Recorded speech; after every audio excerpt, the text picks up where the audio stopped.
Avant de commencer cette vidéo, j'aimerais que quelqu'un me dise le pourquoi Pep Guardiola il a décidé de renouveler son contrat avec Manchester City.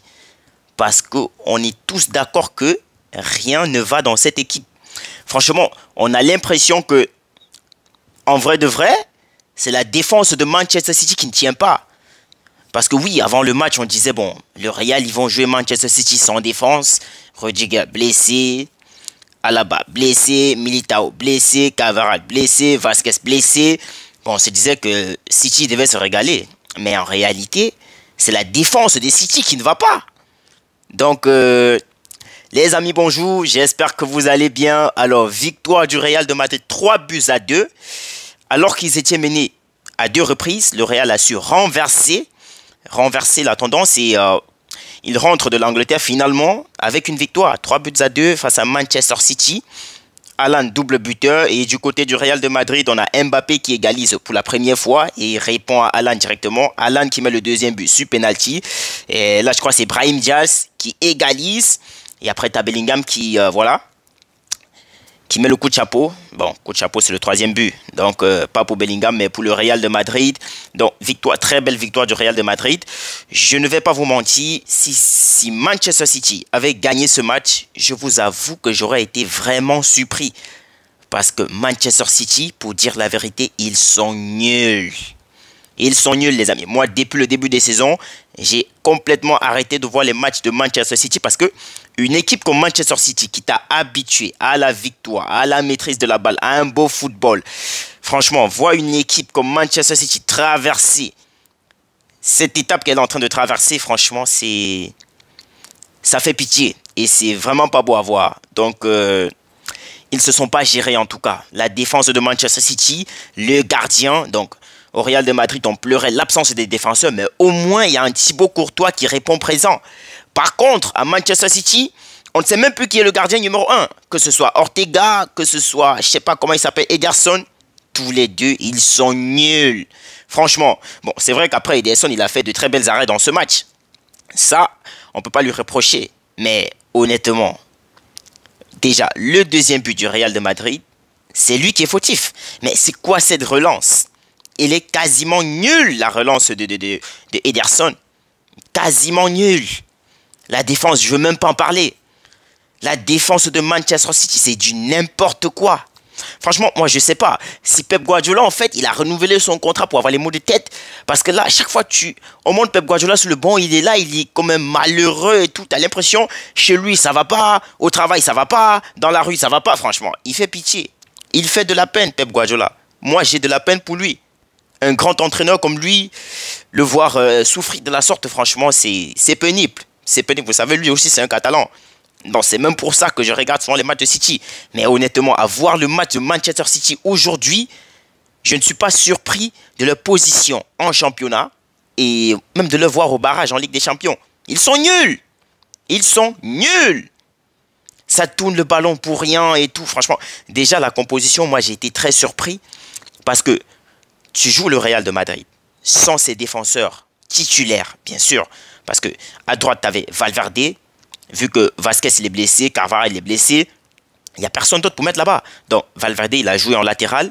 À côté de Valverde, tu avais Tchouaméni en défense centrale avec, comment il s'appelle l'autre défenseur, Asensio. Et de l'autre côté, il y avait Mendy. Mais là, tu es sûr que Pep Guardiola, il va te mettre un trio offensif capable d'éliminer, capable de crier le danger tout le temps face à cette défense qui n'est même pas en réalité une défense. Parce que Valverde, c'est un milieu de terrain. Tchouaméni, c'est un milieu de terrain. Il n'y a qu'Asensio qui est défenseur et Mendy qui est latéral.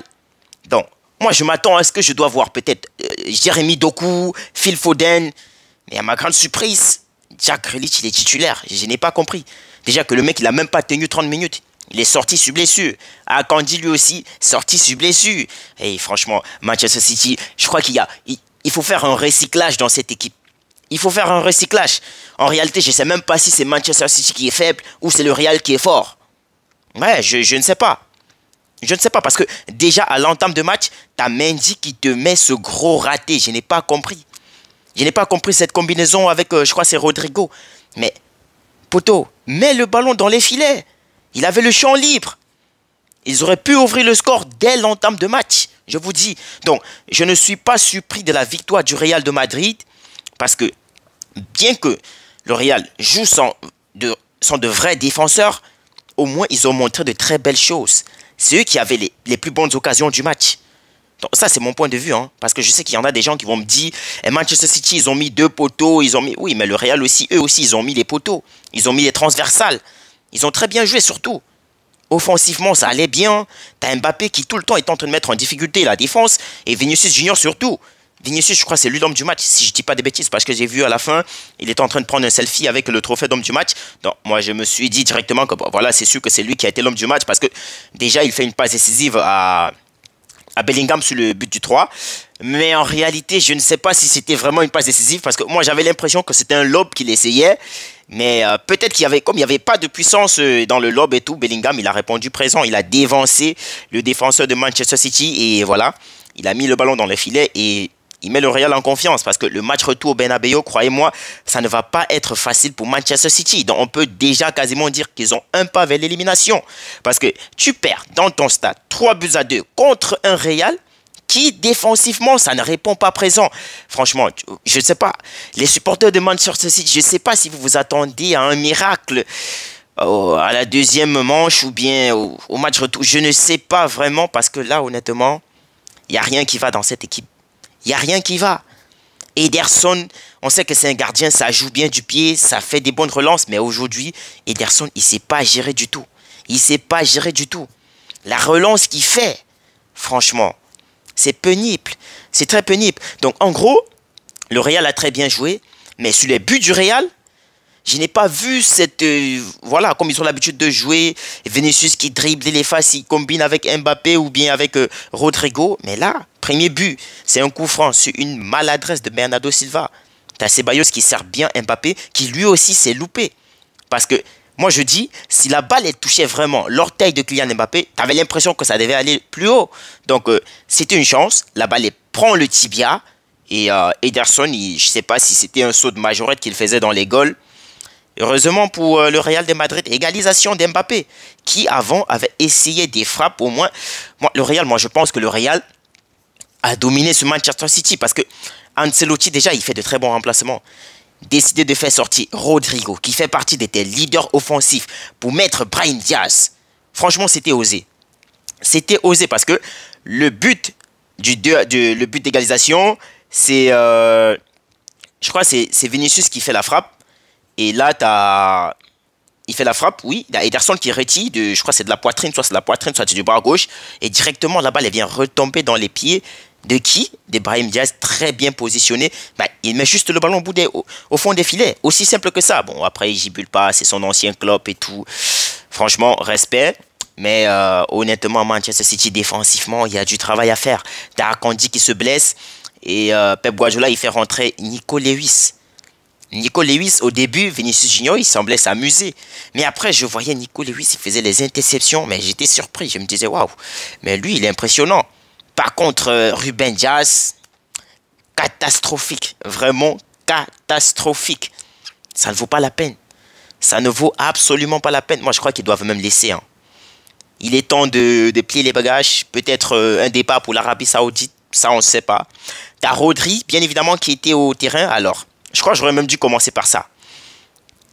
L'anecdote de ce jour, c'est la direction de Manchester City. Bon, les fans. Parce que les fans, ils ont sorti un tifo là, où ils demandent à Vinicius de cesser de pleurer. J'avoue que c'était un peu osé. Hein. Ils demandent à Vinicius stop crying, et il trouve, je sais pas. Donc, tu chambres un joueur, et après tu viens paître. Et inversement des situations, c'est ce joueur qui est chambré dans ton stade qui sort homme du match. Parce que le deuxième but, c'est lui qui fait la frappe. Brahim Diaz, il vient corriger. Le troisième but, il est passeur décisif. Et je ne compte même pas les petits ponts qu'il met à tes joueurs, franchement. Et Vinicius, il s'amusait aujourd'hui. Il s'amusait. Le match était trop facile pour lui. Vraiment facile. Je crois que c'est lui qui met le premier montant du Real de Madrid. Premier balle traversale sur le poteau. Je crois aussi il y a eu l'arrêt du gardien. Mais ce match, franchement, pour Vinicius, c'était pas si compliqué que ça. Donc, en fait, j'ai même l'impression que ces tifos faits par les supporters anglais, c'était comme une forme de motivation pour Vinicius. Et ce qui est bizarre, c'est que t'as Rodri, il a filmé le tifo. Et il a apprécié, c'est l'impression. Il a même apprécié le tifo de ses fans. Ça, c'était une erreur. C'était vraiment une erreur. Ça, c'était vraiment mettre le Real de Madrid en colère. Parce que, et même à chaque fois que Vinicius il touchait la balle, il se faisait huer par le stade. Les gars, franchement. Franchement. Après, c'est pas comme si Vinicius il s'est mis sur les réseaux, il a dit que Rodri ne méritait pas le ballon d'or. Non, il n'a jamais dit ça, Vinicius. Je crois que c'est les CR7 et les autres, là, tous les autres coéquipiers, Vinicius, lui, il n'a pas dit ça. Il a compris comment ça marche, il est resté tranquille. Donc, moi, j'ai vu ça un peu osé de la part de Manchester City. Et je crois aussi, même sur leur compte, je crois qu'ils ont publié aussi hein, l'entrée de Vinicius qui est en face de lui, tu as la photo de Rodri avec le ballon d'or. Eh les gars, c'était un manque de respect total, les gars. C'était un manque de respect total envers Vinicius Junior. Mais le mec, il a su répondre présent. Franchement, très gros match. Et Vinicius, de Mbappé aussi, parce que son but, franchement, il remet le Real de Madrid en confiance. C'est vrai que Manchester City, je sais pas, je crois qu'ils avaient la possession, si je dis pas de bêtises, parce qu'on sait que Guardiola, c'est un coach qui veut toujours avoir la possession. Il est tout le temps en train de faire des passes. Moi, je dirais même des passes inutiles, parce que ça sert à rien tout le temps. Tu donnes les passes à l'arrière, tu combines et tout. Ça n'aide pas l'équipe. Parce que plus tu fais les passes, déjà avec une défense en carton, l'attaque du Real de Madrid, eux, ils sont en pleine confiance. Moi, je pense que le Real, ils ont eu 20 tirs, 8 cadrés, 20 tirs contre 11. Les gars, chaque fois qu'ils touchaient le ballon, c'était pas pour rigoler. C'était pas pour rigoler. Eux, ils n'étaient pas là dans les passes inutiles. Et t'as l'entrée de Kovacic. C'était quoi ce match? Franchement, Kovacic, moi, je crois qu'il est temps de partir. Ouais, t'as fait le Real de Madrid, t'as été champion. T'as fait Chelsea, t'as été champion. Je crois même à City aussi, il a été champion, si je dis pas de bêtises. Ou soit c'est la première ligue, je sais pas, mais je crois qu'il est temps de partir.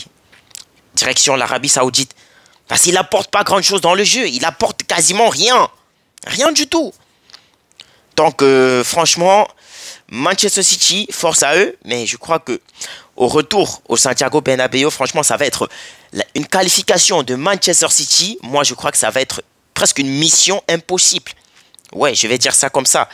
Parce que déjà, dans ce stade que tu connais très bien, ça a été déjà hyper difficile pour toi les années antérieures de rentrer de ce stade avec une victoire. Donc, j'imagine même pas ce qui va se passer avec Rudiger qui serait présent parce qu'aujourd'hui, Alan, tu avais l'impression qu'il se promenait. Asensio, oui, il a essayé, mais honnêtement, c'était pas trop au top. Tchouaméni aussi, parce qu'à chaque fois qu'il y avait des duels, tu vois Alan qui veut tout le temps le renverser et il y parvenait presque la plupart du temps. Donc, moi, je crois que Alan aujourd'hui, c'était le match facile. Il finit avec un doublé, donc match très facile pour lui, mais ça va être difficile pour lui au retour parce que, bien évidemment, il y aurait Rudiger. Donc, face à Rudiger, on connaît comment ça joue. On connaît. Donc, déjà, le premier but de City, c'est à féliciter. Très belle passe de Grealish. Déjà, moi, j'étais en train de contester la titularisation de Grealish. Mais là, il fait une très belle passe pour Vardiol qui, lui, il amortit tout simplement pour Alan qui a joué en professionnel, en vrai professionnel. Parce qu'un autre, il t'aurait mis une décharge. Et ça peut tomber sur les doigts ou bien les cuisses du gardien et ça sort. Donc Alan, il a très bien joué le premier but. Et le deuxième but, il a marqué sur penalty. Alors, je sais qu'il y en a qui ne sont pas d'accord avec cette action du penalty. Mais honnêtement, je crois qu'il y a contact. Il y a vraiment contact. Et c'est penalty, malheureusement pour Ceballos, parce que je crois que c'est lui qui fait la faute. Et bien après, il est même sorti. Donc, le gars, il était sur le banc de touche, il s'en voulait et tout. Donc. Mais au final, c'est la victoire qui a été importante. Le Real de Madrid rentre donc de l'Angleterre avec une victoire sur la première partie. Donc, reste à voir ce qu'ils vont nous montrer la semaine prochaine ou sur prochaine, je ne sais même plus c'est quand. Mais je crois que le Real est quasiment qualifié pour les huitièmes de finale. Parce que je ne pense pas à un miracle de Manchester City. Soyons clairs, je ne pense pas. Donc déjà, Guardiola, il ne fait pas jouer Doku. Moi, je ne sais pas. Moi, je me suis dit, bon, tu joues avec un Real de Madrid défensivement malade. Moi, j'ai cru que tu devais mettre un Doku qui doit persécuter, qui doit dribbler. Parce que Savigno, ça n'apportait pas grand-chose. Ça n'apportait pas grand-chose. Foden aussi, son entrée... je crois Foden, il est rentré parce que l'autre, il est sorti, non, Grealish. Oui, il est sorti sur blessure. Mais après... T'avais Foden qui coupait les actions de jeu et tout le temps. Franchement, cette équipe de Manchester City, elle se gère pas. Elle ne se gère pas. Donc, le Real, moi, ça, c'était un match, le Real, il pouvait même gagner avec un écart de 2 ou de 3 buts. C'est vrai que Ederson, il a eu à sauver quelques actions, notamment le face-à-face de Bellingham qui retire. Il y en a eu assez. Il y en a eu assez. Donc, très bon match de la part du Real. C'est une prestation à féliciter surtout. Et je crois qu'on peut tous dire que le Real est presque qualifié pour les huitièmes de finale. Après, c'est le football. Il peut se passer des trucs. Mais avec cette équipe de Manchester City, franchement, je ne pense pas qu'il soit en mesure de renverser la situation. Donc, très bon match de la part du Real de Madrid. On salue le match de Vinicius Junior. Très bon match. Très bon match de la part de Kylian Mbappé. Bellingham, il s'est géré. Tchouaméni, lui aussi, il a fait un très bon match. Je sais que généralement, on dit qu'en défenseur central, il assume pas. Mais aujourd'hui, il a fait un très bon match. Camavinga, lui aussi, il fait un très bon match. Camavinga, c'est vrai qu'il a eu quelques petits déchets. Mais son match, ça reste un gros match. Donc, félicitations à l'équipe du Real de Madrid pour leur prestation. Très bon changement aussi de la part de Carlo Ancelotti. Donc, ils peuvent rentrer à Madrid avec sérénité. Parce que gagner le Real de Madrid au Bernabéu, que ce soit en Liga ou en Ligue des Champions, ça, ce n'est pas une tâche facile. Et déjà, le Real, c'est une équipe que quand tu affrontes dans les phases à élimination directe, tu as intérêt, quand tu as la possibilité de les tuer, de le faire. Parce que si tu ne le fais pas, c'est sûr que tu ne vas pas te qualifier. Ça, c'est sûr. Donc, les amis, on se retrouve à très vite pour une prochaine vidéo. Prenez soin de vous.